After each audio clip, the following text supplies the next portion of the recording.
The guy accidentally cuts his finger while working on a screw. The blood that spilled quickly dripped through the wire mesh and landed on the running assembly line below.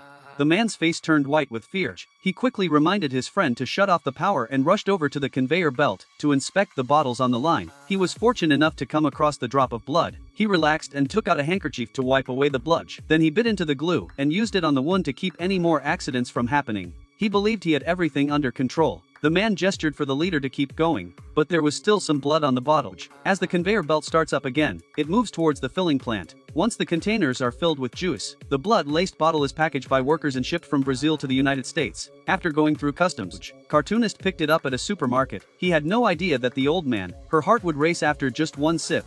The news quickly reached Jing the Juice. They discovered elevated levels of gamma radiation. The general quickly dispatches the special forces to Brazil to apprehend the blood's owner, Dr. Banner. After pinpointing the man's house using satellite located him, when they kicked down the quickly door and pumped anesthetic into the room, they discovered that the man had already vanished. It turns out that 8 years on the run have toughened Dr. Banner. Whenever he sensed anything, he'd take off immediately, navigating through the familiar streets. Banner quickly slipped away from the special forces team just a few blocks behind. However, as he made his escape, he kept a close eye on his heart rate, especially when it started to exceed the warning level. They had to take a break and cool off, or he'd lose his mind and turn into a monster fueled by anger. However, after fleeing from his pursuers, he accidentally ran into a gang of gangsters. Even though he apologized and pleaded for them to leave him alone, they wouldn't let him go.